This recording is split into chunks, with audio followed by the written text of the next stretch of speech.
اردو پی جی semester first CC2 Nobel. میں ممتاز عالم T P college DN منڈل university سے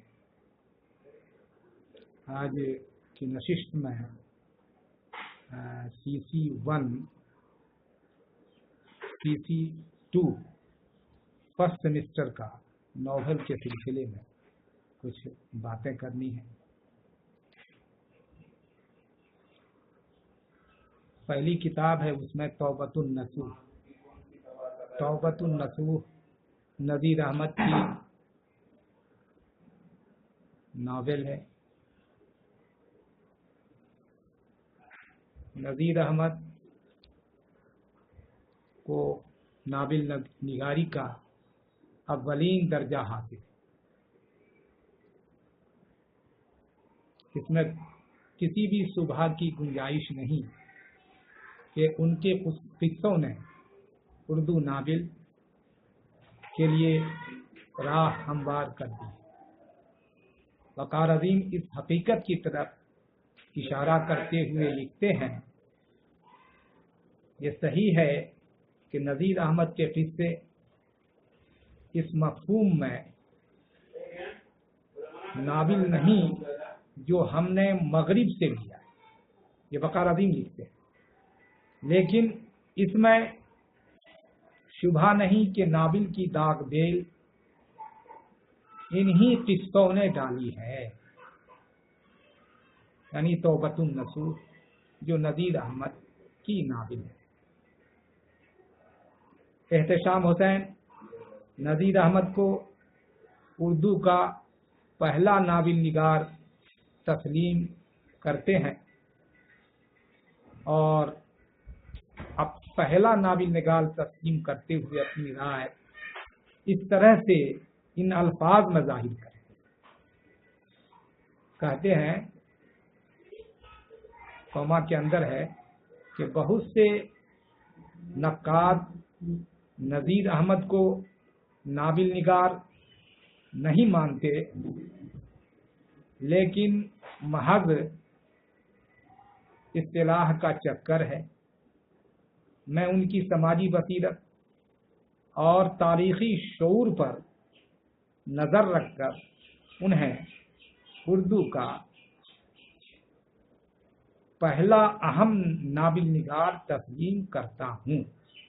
یہ احتشام حسین صاحب نے نذیر احمد کے بارے میں اپنا قول نقل کیا ہے، اور یہ حقیقت بھی ہے کہ ہم فنی اعتبار سے ان کے ناولوں پر کتنے ہی اعتراض کریں، وہ آخر میں ہمیں تسلیم کرنا ہی پڑتا ہے کہ انہوں نے اردو ادب کو ایسے فارم سے یقیناً روشناس کرایا ہے جو ناول سے قریب تر ہے. یہ صحیح ہے کہ ان کے ابتدائی ناولوں میں فن کی ان کی گرفت بہت کمزور نظر آتی ہے. ان میں ربط، تسلسل، ارتقاء کا احساس نہیں ملتا. قصے میں پیش آنے والے واقعات کا فنی جواز کم اور اصلاحی جواز زیادہ نظر آتا ہے. ان کے کردار زیادہ تر مثالی ہے، لیکن ان فنی طور پر ناقص ناولوں سے بھی یہ احساس ابھرتا ہے کہ قصہ فرد اور معاشرے کی زندگی میں اصلاح کا ایک مؤثر ذریعہ ثابت ہو سکتا ہے، اور تخیل و تصور کی رنگینیوں کے بغیر بھی زندگی کی سیدھی سادی سچی حقیقتیں بھی کہانی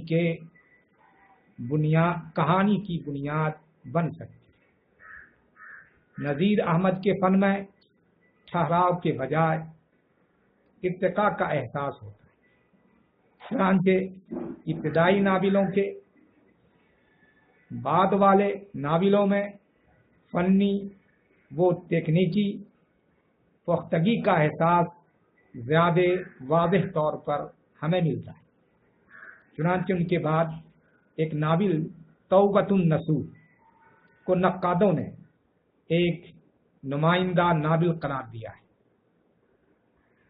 یعنی اردو کا پہلا ناول توبۃ النصوح کو قرار دیا گیا ہے۔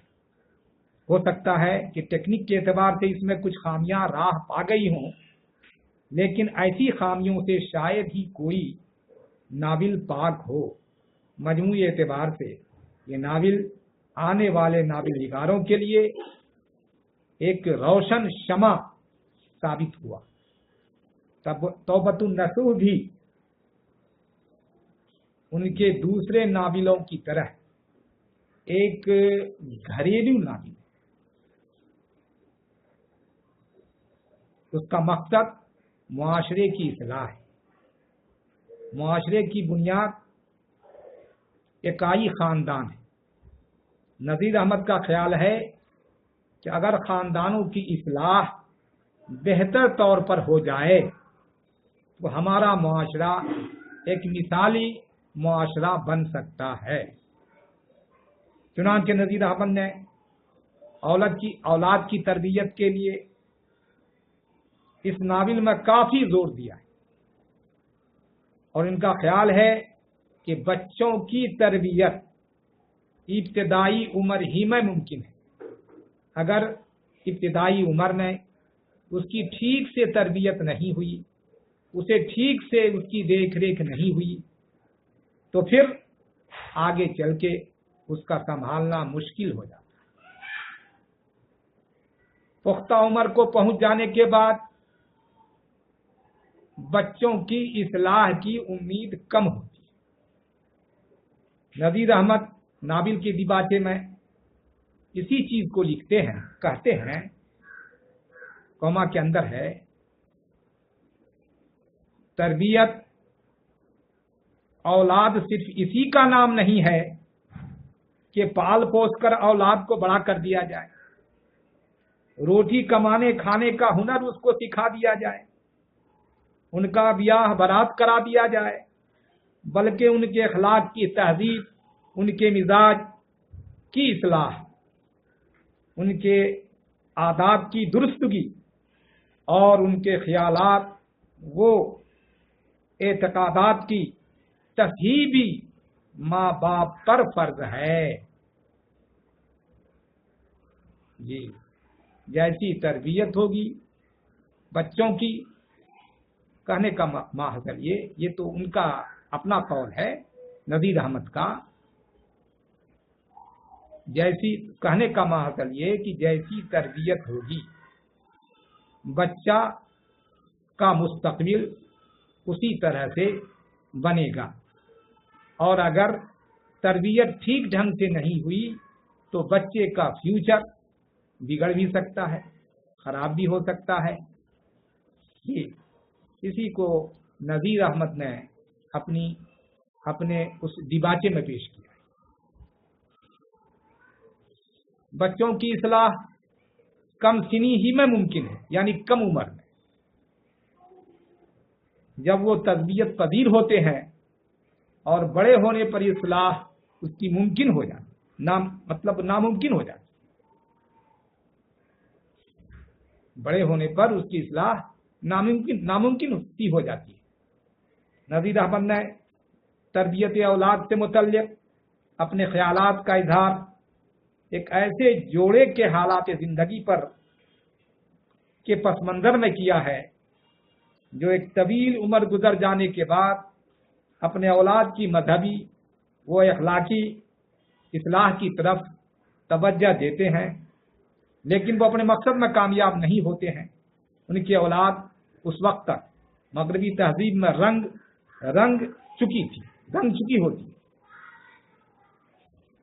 لڑکی تو کسی طرح راہ راست پر آ جاتی ہے، لیکن لڑکا ٹھوکریں کھا کر مر جاتا ہے۔